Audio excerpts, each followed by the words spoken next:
தமிழகம் எங்கும் Max Gold cash for your gold. Max Gold நீங்க தங்க மட்டும் இல்லைங்க, பிளாட்டினம், டைமண்ட், சில்வர், ரூபினி எதை வேணாலும் விற்கலாம். உங்களுக்கான பணம் ரொக்கமா கையிலயோ இல்லைன்னா பேங்க் அக்கௌண்ட்லயோ உடனடியாக செலுத்திடுவாங்க. மார்க்கெட் மதிப்பை விட 100 ரூபாய் ஒரு கிராமுக்கு உங்களுக்கு கூடுதலா கிடைக்கும். தமிழ்நாடு முழுக்க டோர் ஸ்டெப் சர்வீஸும் இவங்க ப்ரொவைட் பண்றாங்க. உங்களுக்கு கோல்ட விற்கணும்னா அதுக்கு ஒரே ஒரு பெஸ்ட் பிளேஸ் மேக்ஸ் கோல்டு தான். கால் 04445454545. வணக்கம்.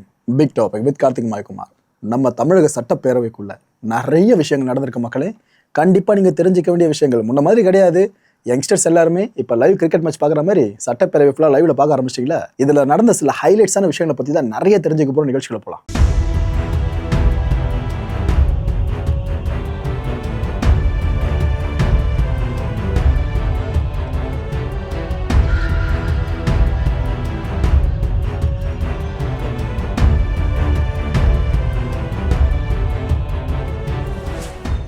சபாநாயகர் பிரபாகர் அவர்கள் அவை ஆரம்பிக்கும் போது ஒரு எச்சரிக்கையோடு ஆரம்பிச்சாருங்க. அதான் முன்ன மாதிரி கிடையாதுல்ல. அசம்பிளிக்குள்ள என்னென்ன நடக்குதோ அதெல்லாம் காட்சிகளை வெளியே வந்துடுது இல்லை, நேரடியில் பார்த்துடுறோம். அது மிஸ் ஆன காட்சிகளை கிடைச்சிருது பார்த்தீங்களா? இதெல்லாம் சார்ந்த ஒரு விஷயம் சொல்லியிருக்காப்புல. நேரலையில் இந்த பேரவை இப்போ ஒளிபரப்பாயிட்டு இருக்கல, பேரவை நிகழ்வுகள்லாம் மிகுந்த கவனத்தோடு இருங்கப்பா. எல்லாருமே எம்எல்ஏஸ்லாம் ரொம்ப எச்சரிக்கையோடு இருங்க. ஏன்னா இதுக்கு முன்னாடி என்ன பண்ணியிருக்கீங்க, மற்ற எம்எல்ஏஸ் பேசிட்டு இருக்கும்போது சில எம்எல்ஏஸ் வித்தியாசமாக அந்த முகபாவனை செஞ்சு அந்த காட்சிகள்லாம் சோஷியல் மீடியா முழுக்க வைரல் ஆயிடுச்சு. இதே மாதிரி இனிமேல் தொடர்ந்துச்சு அப்படின்னா கண்டிப்பாக ஆக்ஷன் எடுப்புன்னு வார்ன் பண்ணியிருக்காரு. பேரவை நடவடிக்கைகள் தற்போது நேரலையாக ஒளிபரப்பு செய்யப்படுவதால் பேரவையில் உள்ள உறுப்பினர்கள் மிகுந்த கவனத்துடனும் எச்சரிக்கையுடனும் இருக்குமாறு கேட்டுக்கொள்கிறேன். ஏனென்றால் கடந்த வெள்ளிக்கிழமை அன்று பேரவையில் சில உறுப்பினர்கள் அவையில் உள்ள மற்ற உறுப்பினர்களை கேலி செய்யும் வகையில் செய்த முகபாவனைகள் மற்றும் சைகை மொழிகள் பேசியவை கடந்த 2 நாட்களாக சமூக வலைதளங்களில் ஊடகங்களிலும் வேகமாக பரவி வருகிறது. இது சட்டமன்ற பேரவையின் மாண்பையும் கண்ணியத்தையும் குறைக்கும் வகையிலான செயலாகும். இந்தியாவில் உள்ள பிற சட்டமன்ற பேரவைகளுக்கு எடுத்துக்காட்டாகவும் நூற்றாண்டு வரலாற்று பெருமை கொண்ட இந்த மாமன்றத்தின் மரபினை காத்திடும் வகையிலும் கண்ணியத்தினையும் மாண்பினையும் உயர்த்தி பிடிக்கும் வகையிலும் பேரவையின் சில நிகழ்வுகள் நேரலையில் ஒளிபரப்பு செய்யப்படுவதால் மாண்பு உறுப்பினர்கள் தங்களது பொறுப்பினையும் கடமையினையும் உணர்ந்து இதுபோன்ற கண்ணிய குறைவான செயல்களில் இனிவரும் காலங்களில் ஈடுபடக்கூடாது என அறிவுறுத்துகிறேன். இதுபோன்ற செயல்கள் தொடர்ந்தால் அந்த செயல் அவையின் உரிமை மீறலாக கருதப்பட்டு சம்பந்தப்பட்ட உறுப்பினர் மீது நடவடிக்கை எடுக்கப்படும் என்பதையும் நான் தெரிவித்துக் கொள்கிறேன். தொழிலாளர் நலத்துறை அமைச்சரான பர்வேஷ் அவர்கள் இவரை சபாநாயகர் அவர்கள் 110 விதியின் கீழே விளக்கம் அளிக்க அழைச்சாருங்க. அவரை எழுந்து விளக்கம் அளிக்க ஆரம்பிச்சாரு. ஆனால் அந்த நேரத்தில் எதிர்கட்சிகள் ஒரு மிகப்பெரிய வலியுறுத்தலை முன் வச்சாங்க. அது என்ன தெரியுமா? இந்த அமோனியா வாயு கசிவில் அத்தனை பேர் உயிரிழந்திருக்காங்க. இப்போ நம்ம அதை பற்றி விவாதிச்சே தீரணும். அந்த விவாதத்துக்கு அனுமதி கொடுங்கன்னு சபாநாயகர் சார்ந்து கேள்வி மேல கேள்வியை எழுப்ப ஆரம்பிச்சிட்டாங்க. இது ஒரு பக்கம் பெரிய அமளி துமளியாக மாறிடுச்சு. ஆனால் இந்த இஷ்யூவில் விவாதம் சார்ந்து சபாநாயகர் அனுமதி மறுத்துட்டாரு. எதிர்கட்சிகள் கடுமையாக இன்னும் எதிர்க்க ஆரம்பிச்சிட்டாங்க இதை. அதுக்கப்புறம் சபாநாயகர் இதுக்கு விளக்கமும் கொடுத்தாரு. 110 விதியின் கீழே அமைச்சர் அறிக்கையை படித்து முடித்த பிற்பாடு விவாதம் கிடையாதுங்க, ஸோ விவாதம் வேண்டாம் அப்படின்ட்டாரு. இதுக்கு பிற்பாடு எதிர்கட்சிகள் இன்னும் அவங்களோட எதிர்ப்புகள் வலுக்கவே ஒரு வழியா அமைச்சர் அவர்கள் விளக்கம் கொடுத்துட்டாங்க. அமைச்சர் பர்வேஷ் அவர்களே இந்த அமோனியா வாயு கசிவை பத்தி அமைச்சர் கொடுத்த விளக்கத்தை இப்ப நீங்க முழுமையா தெரிஞ்சுக்கங்க. திருவள்ளூர் மாவட்டம் ஊத்துக்கோட்டை வட்டம் பெரியபாளையம் அருகே கன்னியர்பேர் கிராமத்தில் 21/6/2026 அன்று Saint Peter and Paul sea food exports private limited registration நீங்க படிங்க என்ற தனியார் கடல் உணவுகளை பதப்படுத்தும் தனியார் தொழிற்சாலையில் ஐஸ் பிளாக்ஸ் ஜெனரேட்டருக்கு செல்லும் பைப்லைன் வால்வில் எதிர்பாராத விதமாக ஏற்பட்ட விபத்தின் காரணமாக உறுப்பினர்கள் அமருங்கள்.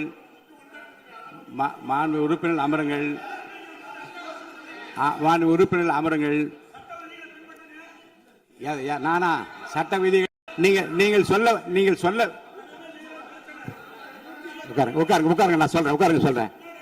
தொழிலாளர் மாநில ஈட்டுறுதி காப்பீடு திட்டம் என்ற முறையில் இஎஸ்ஐ பிஎஃப் வருங்கால வைப்பு நிதியை வழங்கிடவும் மாண்புமிகு முதலமைச்சர் அவர்கள் உத்தரவிட்டுள்ளார்.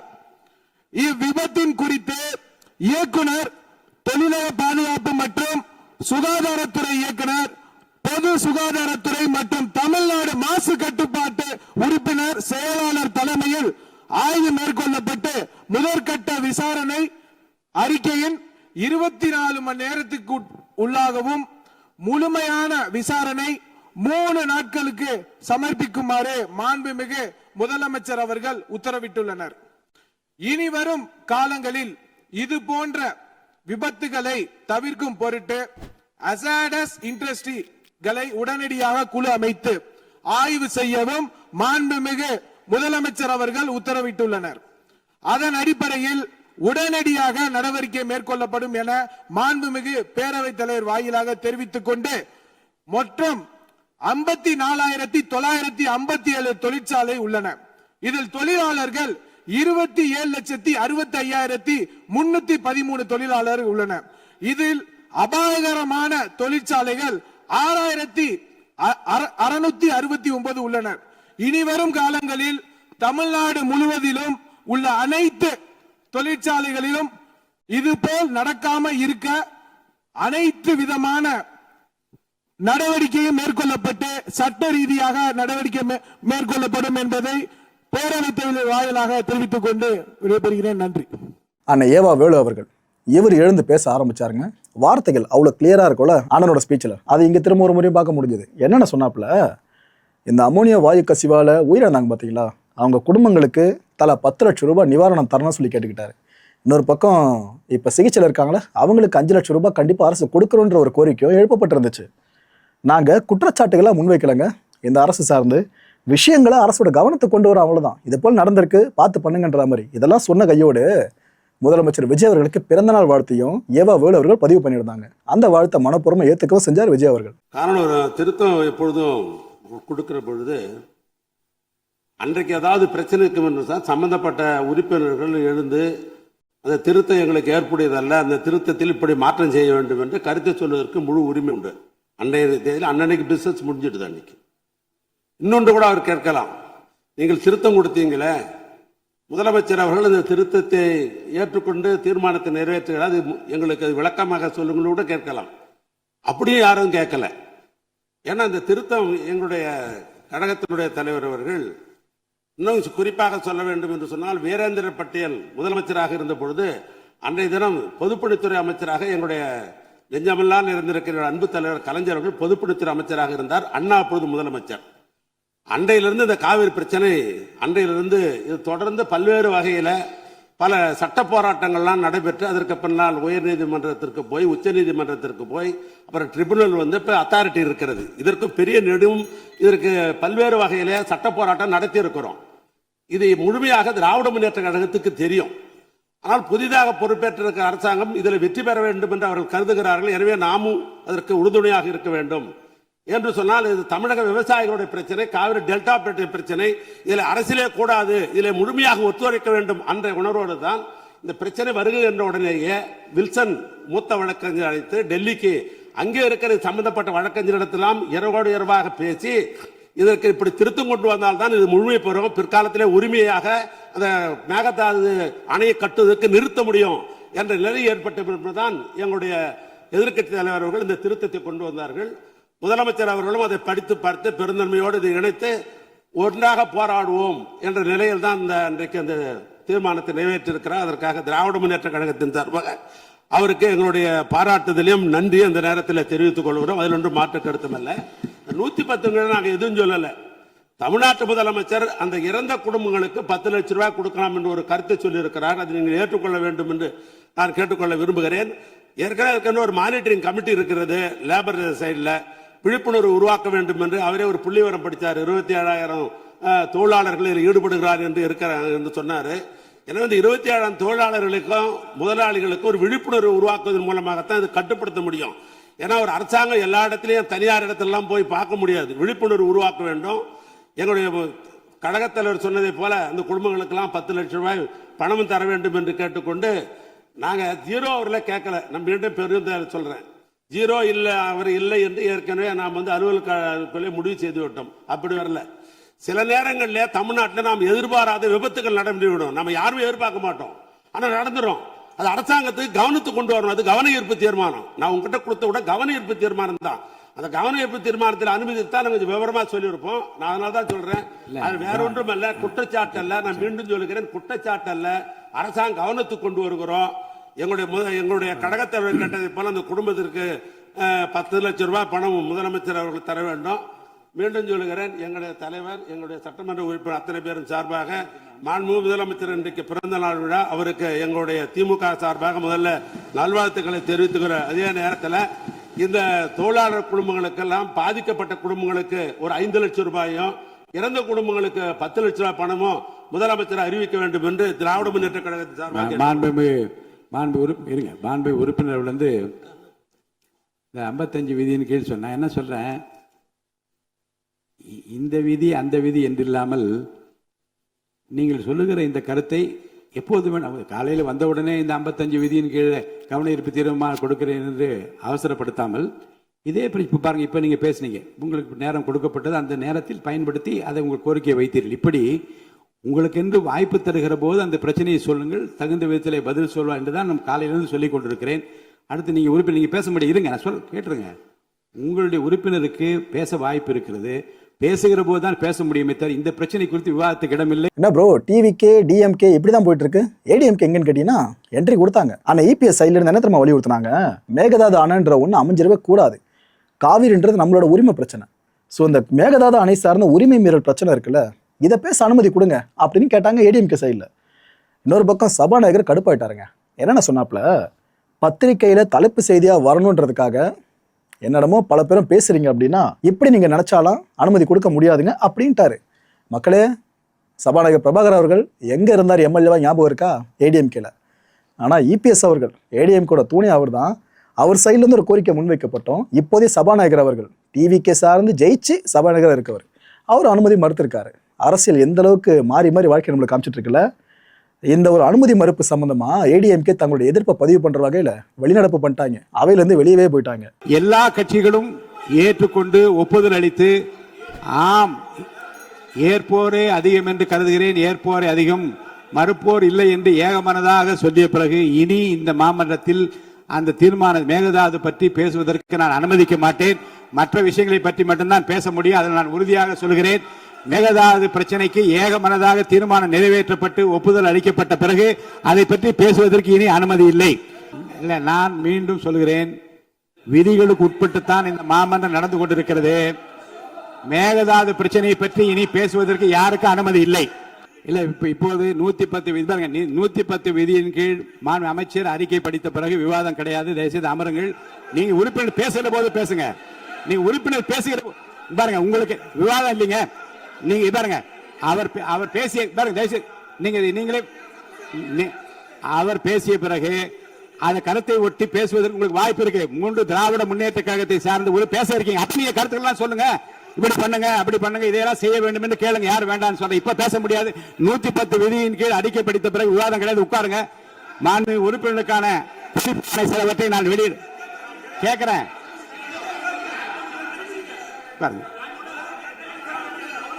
நான் ஃபைல் கொடுங்க. கரூர் பிரச்சனை மாண்பு உறுப்பினருக்கு பாருங்க எதிர்கட்சி கொறடா அவர்களுக்கு நான் ஒன்றை நினைவுபடுத்த விரும்புகிறேன். இல்லைங்க, உரிமை பிரச்சனையை பற்றி பேசுவதற்கு நான் அனுமதி அளிப்பேன். உட்காருங்க. எப்போ தர வேண்டும் என்று எனக்கு தெரியும். தயவுசெய்து உட்காருங்க, நான் தருவேன். உட்காருங்க. வெளிநடப்பு செஞ்ச இபிஎஸ் அவர்கள் செய்தியாளர்களை சந்திச்சார். அப்ப என்னென்ன சொன்னாரு, இடைச்செருகல் திருத்தம் இருக்குல்ல, இதை சிஎம் எதுக்காக செஞ்சாருன்னு கேட்கிறாரு. ஆக்சுவலா அந்த இடைச்செருகல் சார்ந்து மற்றவங்க சொல்லியிருந்தா கூட இபிஎஸ் எல்லாம் அமைதியாக இருந்திருப்பார்னு நினைக்கிறேன். உதயநிதி ஸ்டாலின் அவர்கள் எதிர்கட்சி தலைவர் சொல்லி அந்த இடைச்செருகளை தான் தீர்மானத்துக்குள்ளே இடைச்சாப்புல முதலமைச்சர் அவர்கள். இதுதான் இவருக்கு ஒரு ஆதங்கத்தை ஏற்படுத்தி சொன்னவே தெரியல. இதை சொல்லியிருக்காரு. தீர்மானத்துல விதிகளுக்கு புறம்பா திருத்தம் எதுக்காக செய்யப்படணும்? காவிரி விவகாரத்துல சுப்ரீம் கோர்ட் வழங்கின தீர்ப்பு இருக்குல்ல, அப்படி ஏற்கனவே வேடிக்கை ஒன்று வந்திருக்கும் போது திரும்ப எதுக்காக ஒரு நடுவர் மன்றம், இந்த ஆணையம், இதெல்லாம் கேட்கறது சரியா அப்படின்னு கேள்வி கேட்டிருக்காரு அண்ணன் இபிஎஸ் அவர்கள். வெளியே போய் கேட்டு முடிச்சாச்சா, திரும்ப சட்டப்பேரவைக்குள்ள வாங்க. அமைச்சர் ஆனந்த் அவர்கள் இருக்காங்களே, நீர்வளத்துறை அமைச்சர். காவிரி இஷ்யூல இவர் சொல்றதுதான் தமிழ்நாடு அரசோட ஸ்டேட்மெண்ட்டு. காவிரி நதிநீர் விவகாரத்துல நம்மளோட உரிமை அண்ட் விவசாயிகளோட வாழ்வாதாரம் இருக்குல்ல, இதுல அரசு எந்த சமரசமும் செய்யாது, அதை நான் இங்க திட்டவட்டமா தெரிவிச்சுக்கிறேன்னு ஒரு பெரிய ஸ்பீச்சை கொடுத்தாப்புல. காவிரி நதிநீர் விவகாரத்தில் தமிழக விவசாயிகளின் வாழ்வாதாரத்தையும் நமது மாநிலத்தின் வரலாற்று சிறப்புமிக்க நதிநீர் உரிமைகளையும் காப்பதில் இந்த அரசு துளியும் சமரசம் செய்து கொள்ளாது என்பதை இப்பேரவையில் உறுதியாக தெரிவித்துக் கொள்கிறேன். கர்நாடகாவின் தற்போதைய முதலமைச்சர் அவர்கள் மேகதாது பிரச்சனையை சமீபத்தில் எழுப்பிய உடனேயே மாண்புமிகு தமிழக முதலமைச்சர் அவர்கள் 25/5/2026 அன்று அரசு தலைமை வழக்கறிஞர், உச்ச நீதிமன்ற மூத்த வழக்கறிஞர் மற்றும் உயரதிகாரிகளுடன் ஆலோசித்து இப்பிரச்சனையை குறித்து எடுக்க வேண்டிய நடவடிக்கைகளை பற்றி அறிவுறுத்தினார்கள். அத்துடன் நிற்காமல் நமது மாண்புமிகு முதல்வர் அவர்கள் அடுத்த நாளே 26/5/2026 தனது கடிதத்தின் வாயிலாகவும் 27/5/2026 அன்று மாண்புமிகு இந்திய பிரதமர் அவர்களை நேரில் சந்தித்தும் மேகதாது திட்டத்திற்கு எவ்வித அனுமதியும் அளிக்க வேண்டாம் என மீண்டும் வலியுறுத்தினார்கள். மாண்பு தமிழக முதல்வர் அவர்கள் 25/5/2026 அன்று உத்தரவிட்டதின் அடிப்படையில் தமிழ்நாடு அரசு சார்பாக புதுடெல்லியில் உள்ள தேசிய பசுமை தீர்ப்பாயத்தின் முதன்மை அமர்வில் மேகதாது திட்டத்தை எதிர்த்து 27/5/2026 அன்று ஒரு மனு தாக்கல் செய்யப்பட்டுள்ளது. இந்த சூழலில் மாண்பு தமிழக முதல்வர் அவர்கள் 18/6/2026 அன்று அமைச்சர்கள், சட்ட வல்லுநர்கள் மற்றும் காவேரி தொழில்நுட்ப குழு மற்றும் பன்மாநில நதிநீர் பிரிவினை தலைவர் ஆகியோருடன் ஆலோசித்த பின்னர் மேகதாது திட்டத்தை எதிர்த்த ஒரு தீர்மானத்தை முன்மொழியலாம் எனவும் அதற்கு அனைத்து சட்டமன்ற உறுப்பினர்களின் ஒருமித்த ஆதரவை கோரலாம் எனவும் முடிவெடுத்தார்கள். காவேரி நதிநீர் விவகாரத்தில் ஒருமனதாக ஏற்றப்பட்ட தீர்மானத்தில் மாண்புமிகு எதிர்க்கட்சி தலைவர் அவர்கள் 4/3/2026 அன்று தமிழ்நாடு அரசு ஒன்றிய அரசுக்கு மேகதாது அணை விவகாரம் குறித்து ஒரு புதிய நடுவர் மன்றம் அமைக்க முன்மொழிகள் அனுப்பியதும் குறித்து தீர்மானத்தில் சேர்க்க கோரிக்கை வைத்தார். அதன்படி இப்பேரவையில் 19/6/2026 அன்று நடுவர் மன்றம் அமைக்குமாறு வலியுறுத்தி ஒருமனதாக தீர்மானம் நிறைவேற்றப்பட்டு அதன் நகலை அன்றே தனது நேர்முக கடிதம் வாயிலாக மாண்புமிகு முதல்வர் அவர்கள் மாண்புமிகு இந்திய பிரதமர் அவருக்கு அனுப்பியுள்ளார்கள் என்பதை குறிப்பிட விரும்புகிறேன். இவ்வாறு தமிழர் நலன் கருதி இந்த அரசு மாண்புமிகு முதல்வர் அவர்களின் ஆலோசனைப்படியும் மேகதாது திட்டத்தை முறியடிக்க அனைத்து நடவடிக்கைகளும் தொடர்ந்து எடுத்து வருகிறது. ஆனால் சிலர் நடுவர் மன்றம் அமைக்குமாறு கோருவது சரியான அணுகுமுறை அல்ல என கருதுகின்றனர். சில தரப்பினர் பரப்பி வரும் தவறான புரிதலுக்கு முற்றுப்புள்ளி வைக்கும் வகையில் நமது அரசின் நேர்த்தியான அணுகுமுறை பற்றி இந்த மாமன்றத்தில் தெளிவுபடுத்த விரும்புகிறேன். கடந்த நவம்பர் 13/2025 அன்று மேகதாதுக்கு எதிராக நாம் தொடர்ந்த வழக்குகளை உச்ச நீதிமன்றம் மேகதாது அணை திட்டம் ஆரம்ப நிலையில் தான் உள்ளது என கூறி தள்ளுபடி செய்தது. அந்த தீர்ப்பின் பேரா 29 மாநிலங்கள் தங்களுக்கு ஒதுக்கப்பட்ட தண்ணீரை எப்படி வேண்டுமானாலும் பயன்படுத்தலாம் என நீதிமன்றம் குறிப்பிட்டது. இதை தங்களுக்கு சாதகமாக பயன்படுத்தி கர்நாடகாவோ அல்லது கேரளாவோ தன்னிச்சையாக புதிய அனுமதிக்கப்படாத திட்டங்களை கையில் எடுத்துவிடக்கூடாது என்பதில் நாம் உறுதியாக இருந்தோம். டிசம்பர் 2025 ஒன்றிய அரசு தன்னிச்சையாக காவேரி நீர்வள திட்டங்களை மதிப்பீடு செய்வதற்கான வழிகாட்டுதலை வெளியிட்டது. இட்டாண்ட ஊட்டாண்ட இட்டுன்னு போய் இது போல தான் பல பேரும் அமைச்சர் ஆனந்த் அவர்கள் சார்ந்து சோஷியல் மீடியா முழுக்க மீம்ஸை போட்டுட்டு இருந்தவன்னா இருந்தாங்க. ஆனால் அவரோட ஸ்பீச் எவ்வளோ கிளாரிட்டி இருக்குது பார்த்தீங்களா? பேரவைக்குள்ளே எந்தெந்த இடத்துல எப்படி பேசணும்னு இருக்குல்ல, அது டிவிக்கில் இருக்க அமைச்சர்களுக்கு நல்லாவே தெரிஞ்சிருக்குன்றது இங்கே கண்கூட நம்மளுக்கு தெரியுது.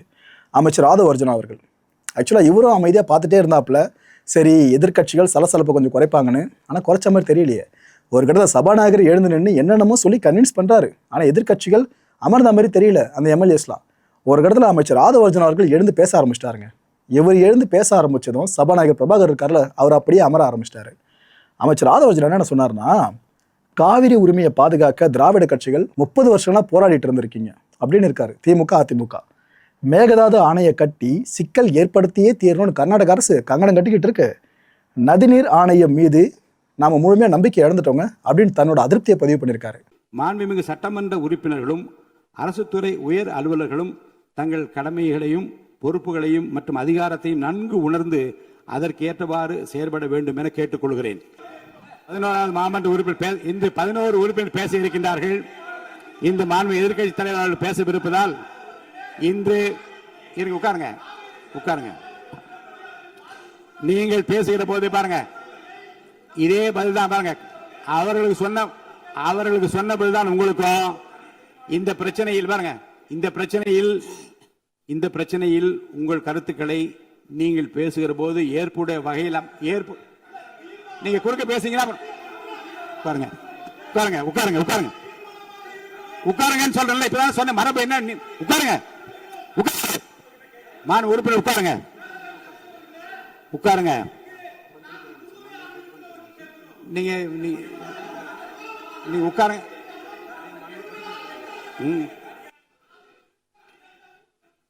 இப்பதான் சொன்னேன், நீங்க வந்து இந்த பாருங்க, இந்த பேரவைத் தலைவர் நிற்கிற போது உட்காரணும்னு சொல்லியிருக்கேன். நீங்க அதுதான் அந்த ஓரியன்டேஷன் கோர்ஸ்க்கெல்லாம் நீங்க வந்திருந்தா என்னென்ன எப்படி நடந்து கொள்ள வேண்டியதுலாம் அழகாக பயிற்சி கொடுத்தார்கள். பேரவையில் நிற்கிற போது உட்கார, ப்ளீஸ் உட்காருங்க உட்காருங்க உட்காருங்க உட்காருங்க உட்காருங்க உட்காருங்க. எதுவும் அவர்கள் பேசுகிற எதுவும் அவை குறிப்பிட வராது. நீங்கள் பேச விரும்புகிறேன். மாண்புமிகு பேரவைத் தலைவர் அவர்களே, கம்யூனிஸ்ட் கட்சியுடைய தோழர்களே, பாட்டாளி மக்கள் கட்சியுடைய தோழர்களே, கண்டிப்பாக மேகதாது அணை கட்டுவது சம்பந்தமாக ஒருமனதாக தீர்மானத்தை மாண்புமிகு முதலமைச்சர் முதலில் கொண்டு வந்தார். அதில் திராவிட முன்னேற்ற கழகம் கடந்த மார்ச் மாசத்தில் ஒரு முடிவை எடுத்தது.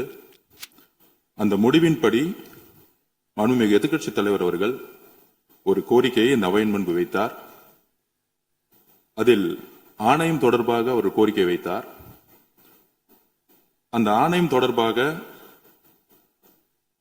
இந்த காவிரி பிரச்சனையை தொடர்பாக சட்ட நிபுணர்கள் கடந்த 25 வருடங்களாக யாரெல்லாம் இதில் பணி செய்தார்களோ, குறிப்பாக உங்களுக்கு தெரியும் தோழர் உமாபதி அவர்கள், முக்கியமாக சட்ட வல்லுநர்கள் போன்ற ஆட்சியில் கடந்த 30-40 வருடங்களாக எந்த சட்ட வல்லுநர்களுடைய அறிவுரைப்படி மாண்புமிகு முதலமைச்சர் அவர்கள் மிகப்பெரிய ஒரு டிஸ்கஷனை கொண்டு வந்து அதன்படி ஒரு மிகப்பெரிய தீர்மானத்தை கொண்டு வந்தார். அந்த தீர்மானத்தில் ஆணையம்ங்கிறதை சில பேர் தவறுதலாக புரிந்து கொண்டிருக்கிறார்கள். அதை மாண்புமிகு அமைச்சர் அவர்கள் இப்பொழுது அவருடைய உரையை நிகழ்த்துவார்.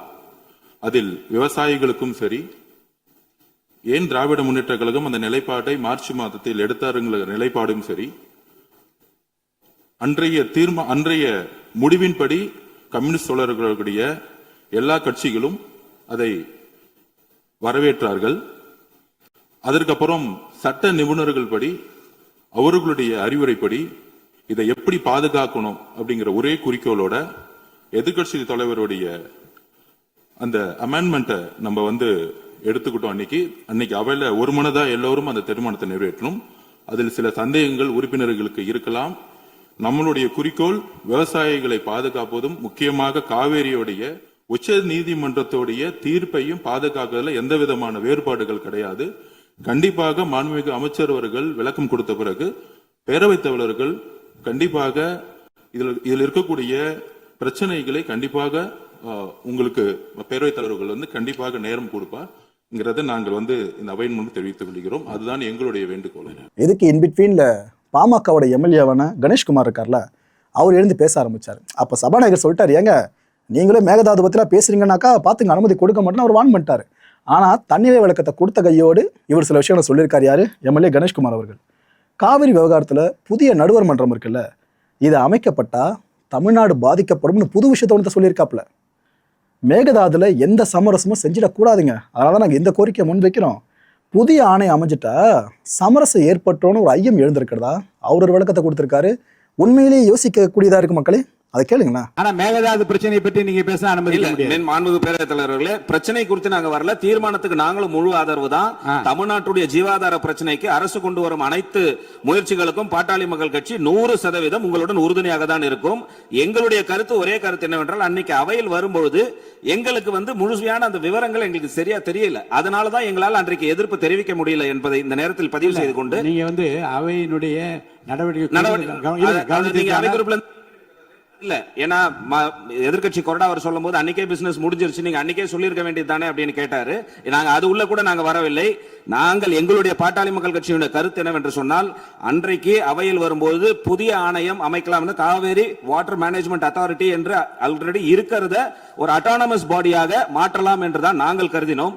அது அப்படி இல்லாம மேகதாதுவுக்கு என்று தனி ஆணையம் அமைக்கலாம் என்ற அந்த திருத்தத்தை மாண்புமிகு எதிர்க்கட்சி தலைவர் அவர்கள் கொண்டு வந்ததை நாங்கள் அது இந்த அரசின் ஜீவாதாரத்திற்கு எதிராக நாங்கள் பார்க்கிறோம். ஏனென்று சொன்னால், சட்டத்தின் மூலமாக ஆல்ரெடி தீர்ப்பு பல தீர்ப்புகளின் அடிப்படையில் இன்றைக்கு அந்த அத்தாரிட்டி செயல்பட்டு கொண்டிருக்கிறது. அந்த அத்தாரிட்டியில கிடைக்க வேண்டிய உரிமையே நமக்கு இன்னைக்கு கிடைக்கல. இப்பொழுது நம்ம சட்டமன்றத்தின் மூலமாக புது அத்தாரிட்டி அமைக்கலாம் என்று சொல்லிவிட்டால், இது கர்நாடகத்திற்கு சாதகமாக அமைந்து இதுவே ஒரு சட்ட ரீதியான சிக்கலை நமக்கு ஏற்படுத்தலாம். புதிய ஆணையம் அமைக்கலாம். ஏன்னா மேகதாது என்பதில் எந்தவித சமரசமும் தமிழக அரசு செய்யக்கூடாது என்பதுதான் பாட்டாளி மக்கள் கட்சியினுடைய நிலைமை. வாக்கெடுப்பு நடப்பதற்கு முன்பாகவே எதிர்க்கட்சி தலைவர் பேசினார். எங்களுடைய இந்த திருத்தத்தை ஏற்றுக்கொள்ள வேண்டும் என்று விளக்கினார். நீங்க அப்போ கையை உயர்த்தி அவருக்கு நீங்க குறுக்கீடு செய்து நீங்கள் சொல்வது ஏற்புடையதாலே என்று பேசியிருக்கிற வாய்ப்பு உங்களுக்கு இருந்து அப்போதும் அதை செய்யவில்லை.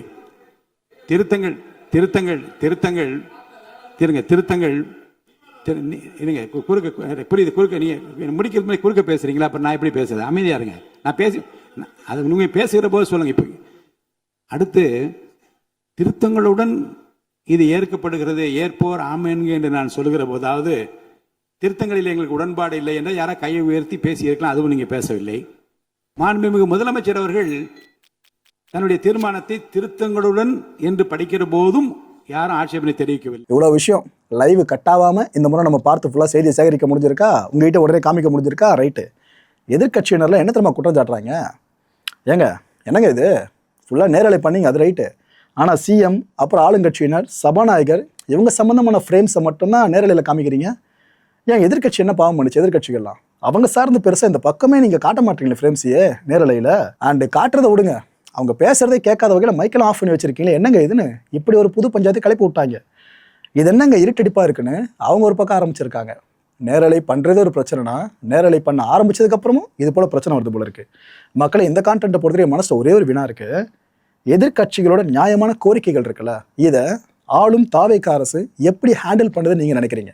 அடுத்த நிகழ்ச்சியை சந்திக்கலாம். நன்றி, வணக்கம். தமிழகம் எங்கும் Max Gold, cash for your gold. Max Gold நீங்க தங்க மட்டும் இல்லைங்க, பிளாட்டினம், டைமண்ட், சில்வர், ரூபினி எதை வேணாலும் விற்கலாம். உங்களுக்கான பணம் ரொக்கமா கையிலயோ இல்லைன்னா பேங்க் அக்கௌண்ட்லயோ உடனடியாக செலுத்திடுவாங்க. மார்க்கெட் மதிப்பை விட 100 ரூபாய் ஒரு கிராமுக்கு உங்களுக்கு கூடுதலாக கிடைக்கும். தமிழ்நாடு முழுக்க டோர் ஸ்டெப் சர்வீஸும் இவங்க ப்ரொவைட் பண்றாங்க. உங்களுக்கு கோல்டை விற்கணும்னு அதுக்கு ஒரே ஒரு பெஸ்ட் பிளேஸ் மேக்ஸ் கோல்டு தான். கால் 04445454545. என் அன்பார்ந்த மாயம் ஸ்டுடியோஸ் நேயர்களே, மாயம் பக்தின்னு ஆன்மீகத்துக்காக பிரத்யேகமா ஒரு சேனலை கொண்டு வந்திருக்கோம். மறக்காம சப்ஸ்கிரைப் பண்ணி அந்த சேனலுக்கு உங்களோட ஆதரவை மனப்பூர்வமா தெரிவிங்க.